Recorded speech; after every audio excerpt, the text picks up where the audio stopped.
Hi, my name is Ella, and I'm 30 years old. At a young age, I witnessed the deaths of my parents. Their death in the vehicle accident left me without any relatives to care for me, therefore I was placed in an orphanage.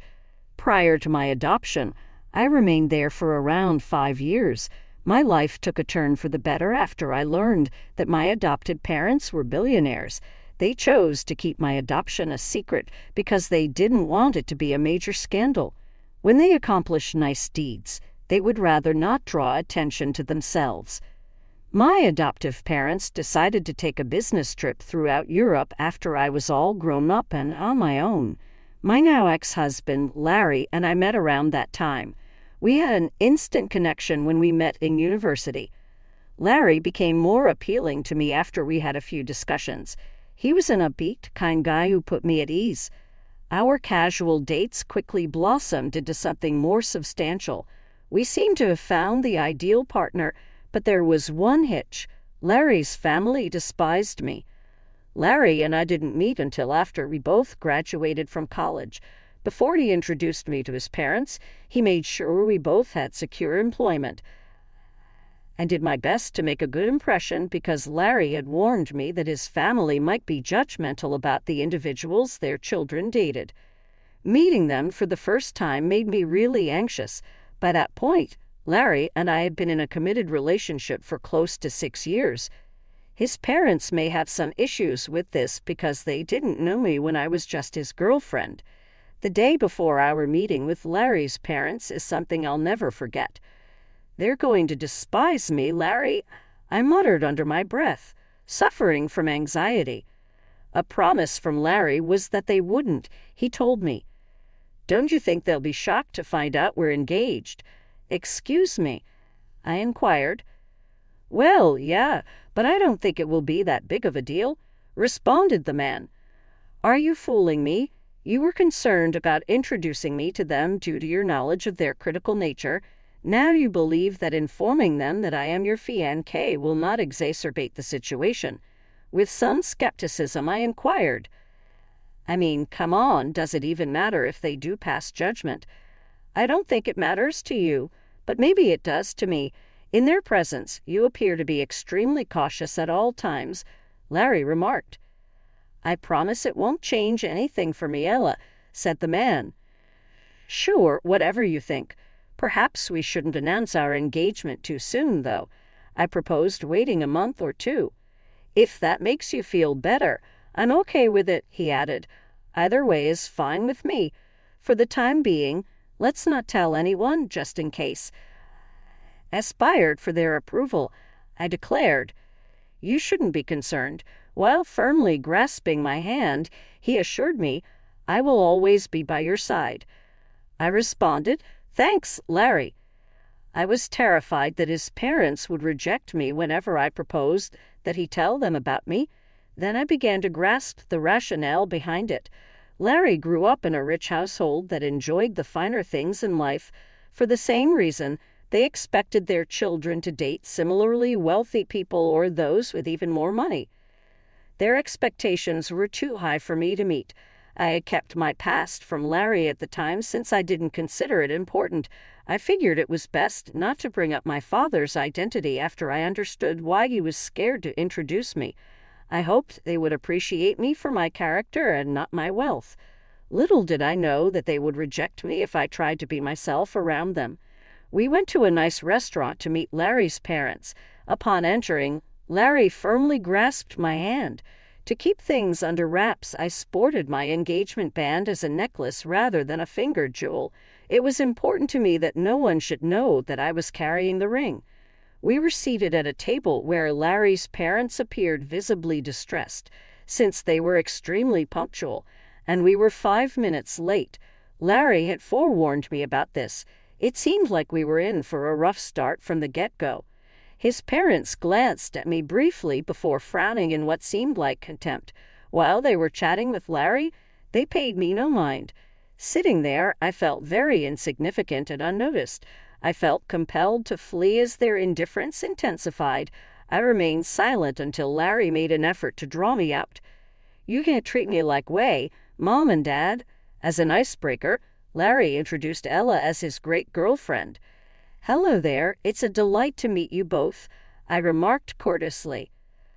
"Hi, I wish I could say the same," Larry's mom said with a chilly tone. "Mom, what?" Curious, Larry inquired. "I'm simply being honest," she stated with conviction. Uncle Larry then raised his voice. "So, Ella, I heard you and Larry met in college, right?" said he. "Indeed, it was. I mentioned that we had some classes together. How did you get into that university anyway?" "As far as I'm aware, it's quite pricey and not exactly easy to get into," he remarked, audibly suspicious. "Mom, I think that's enough," Larry cut in. "Larry, when you talk to your dad, don't use that language. It's a valid question," his mom stated with conviction. "Ella, please answer him." "A full scholarship was mine," I said. "I'm very grateful because I got to learn a lot, and of course I met Larry, which has been one of the best things that happened to me." "Undoubtedly, it is among the most beneficial events in your life. You require the kind of wealth that he possesses," his mother remarked angrily. "At least you have some brains because you're not that good-looking." "I'm satisfied. We are departing. Grab my hand, Ella," Larry urged. I was shocked by his parents' treatment of me as we walked out. People could be so blatantly nasty to me. It baffles me. I couldn't even respond. I was taken aback. There was total silence on the way home in the car. Larry was irate, and I did nothing but look at the window, unable to comprehend what had transpired.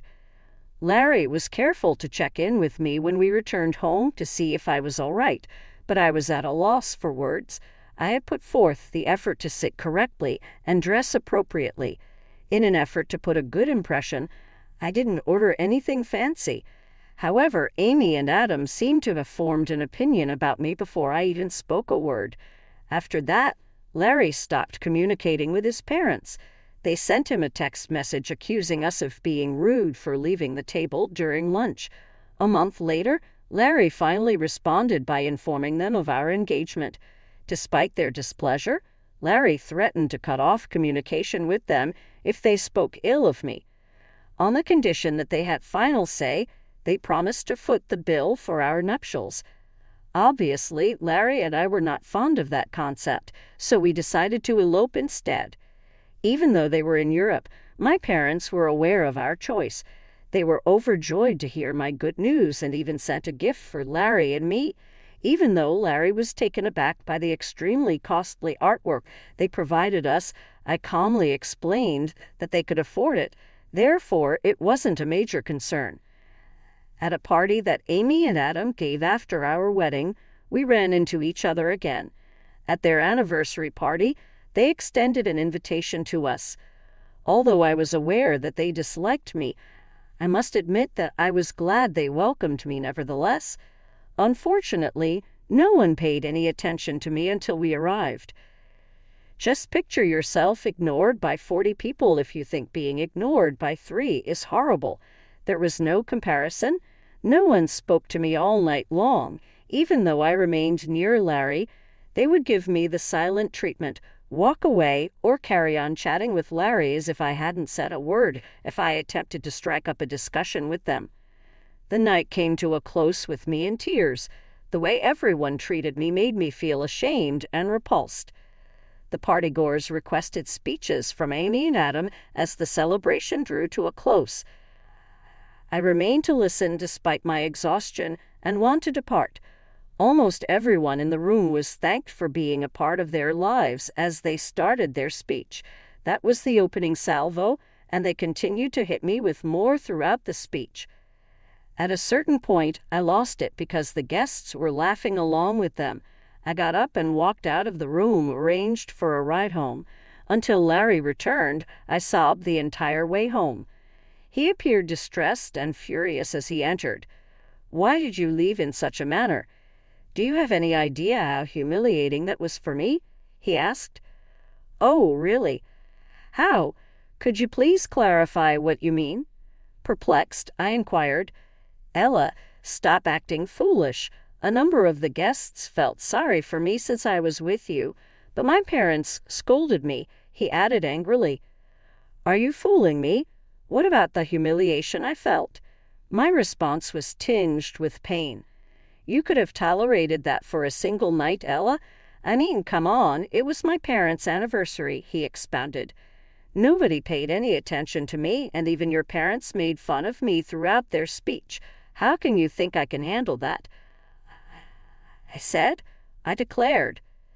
"I don't necessarily agree with them, but you could have handled it better. If Larry had waited, he would have spoken with them later. How would I have benefited from that? I dislike being subjected to circumstances that merely embarrass me. The whole group was making fun of me. It's easy for you to claim it's no big problem because you've never had to feel that way."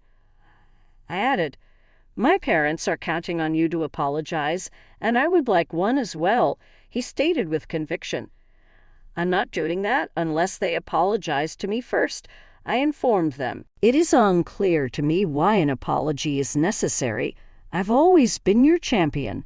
What makes this situation any different?" Inquiring, he spoke up. "It's different because this time they embarrassed me, your wife, in front of everyone." "Perhaps my parents were correct about you," he remarked with a chill.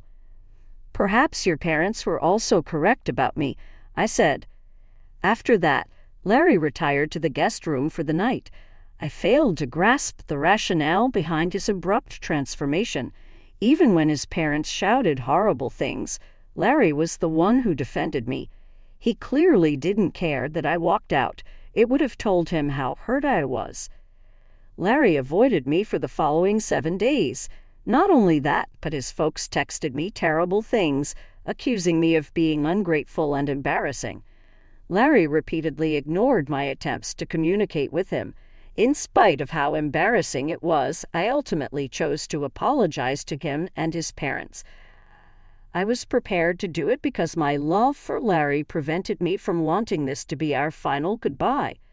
Following that, my situation deteriorated more. Upon retiring, Larry's parents began to hold weekly family dinners. I was invited the first time they hosted one, and Larry was always the one to invite me. Tensions rose in the room the moment I entered their home. Amy didn't see me immediately since she was getting ready, but the brothers of Adam and Larry sent me uncomfortable looks. While Larry was chatting with his family, no one came over to say anything, and I was left to my own devices. Amy came rushing over to me, visibly enraged, as soon as she saw me when she eventually made it downstairs. She became angry and snapped, asking, "What are you doing here?" "Excuse me." Shocked, I exclaimed, "Sorry, but I won't pardon you." "Why are you in my house?" she asked with an air of ultimatum. "Your dinner invitation was extended to us," I said. "No, that's incorrect. Larry was extended an invitation by myself. A family supper," she remarked angrily. "I'm Larry's wife, so I'm part of the family, aren't I?" Attempting to maintain composure, I inquired. "In no world." She spoke with an air of contempt, opining that an orphan like you had no place in this household. "Oh, really? How? You can't possibly consider that an excuse to exclude me," I exclaimed, my voice filled with disbelief. "When our children marry, we look into their backgrounds. Compared to my son, you are light years ahead. I will never accept you here," she remarked with an air of harshness. I responded, "You can't just judge me based on that," my voice tinged with hurt. "You're fat and unattractive." She claimed you would never be accepted by our select group. "What gives? Are you acting so naively? Is it true that you're so concerned that my presence here would damage your reputation? The fact that I bring joy to your son is important to you, isn't it?" As I tried to control my feelings, I asked, "If happiness made money, everyone would be rich." She pointed out, "That's exactly why you'll never fit in with us." On the other hand, I value people for who they truly are, so maybe I will never be as superficial as you are. You failed miserably in your attempt to know me prior to passing judgment on me, I told you. "Ella, that's sufficient," Larry said, taking out a sum of money. "Here, use this cash to hail a cab." "Leave," he yelled, forcefully placing the cash in my hands. I watched in disbelief as he returned his attention to his mother. Evidently pleased, she gave me a knowing grin. I turned and walked out, tears streaming down my face. The whole way home on the elevator, I sobbed. Why Larry had transformed into someone else was a mystery to me. After what transpired at the party, was this his attempt to appease his parents?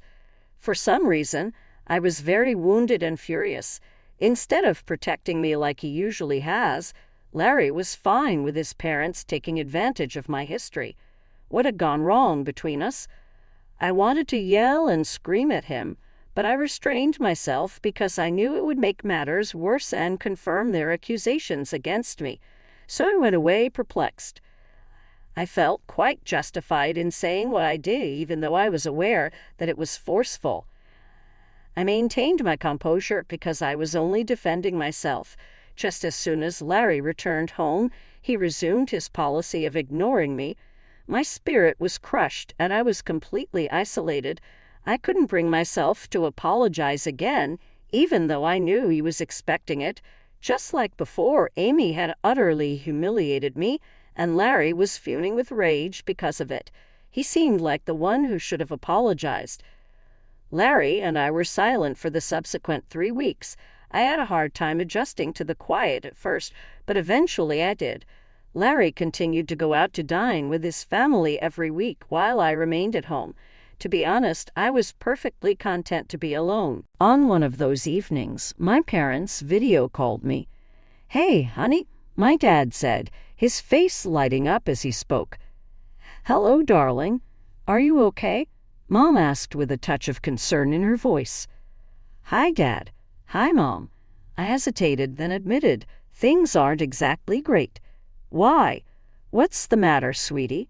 If there's anything we can help with, just let us know," Dad said earnestly. I sighed.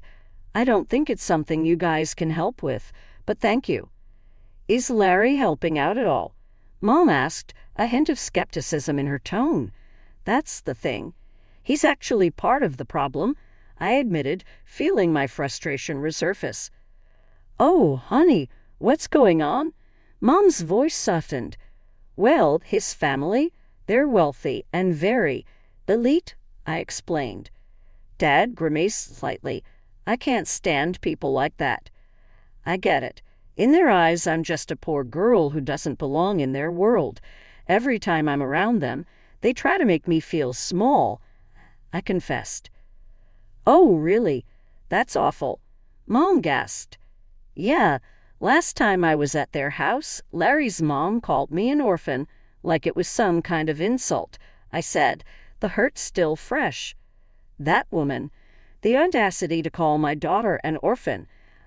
I want to march over and give her a piece of my mind." Mom fumed. "Do they even know we exist? And what about Larry? What did he say?" I sighed. "I've kept you both out of it because I didn't want them to judge me based on your success. I wanted them to accept me for who I am, not where I come from. And Larry, he actually took their side. He thinks I was rude for standing up for myself." Dad's expression softened. "Sweetheart, are you sure this is the man you want to be with?" "I don't want things to be this way. I really love him, but we haven't even spoken in 3 weeks," I admitted. "All right, honey. If nothing else, your mom and I are here for you. Maybe we can even help in a small way," Dad offered, his tone gentle.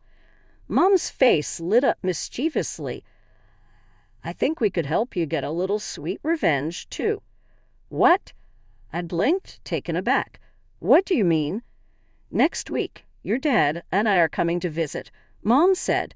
"We'll spend some time with you and maybe skip the visit to Larry." My eyes widened with excitement. "Really? I can't wait to see you both in person." For the first time in a long time, I felt genuinely happy. Dad then started explaining his plan to help me. "So, where do Larry's family usually have their gatherings?" he asked. "They alternate between their home and a few upscale restaurants," I informed him. Fortunately, the next family dinner was planned at a restaurant during my parents' visit. Since Larry's parents liked to send everything via email, I easily accessed the address and passed it along to my folks. At the same time, Mom's lawyer friend reached out to me, and we quietly began the divorce proceedings. When my parents arrived, they treated me to lunch, then sent me off to a spa day as a surprise, insisting I deserved it. Meanwhile, they prepared to make a surprise appearance at Larry's family dinner. As Larry and his family settled into the restaurant, my parents walked in. Dad later shared every detail with me, describing how Adam and Amy's whispers died down as they approached the table. "Hello," Dad greeted, a broad grin on his face. "Mr. Jeremy? What a surprise. Did someone invite you here?" Amy stammered, feigning innocence. "Well, I saw some familiar faces, so I thought I'd drop by," he said with a wink. Amy's composure faltered. "Familiar faces? Who exactly?" Dad glanced across the table at Larry. "Oh, I see Larry here."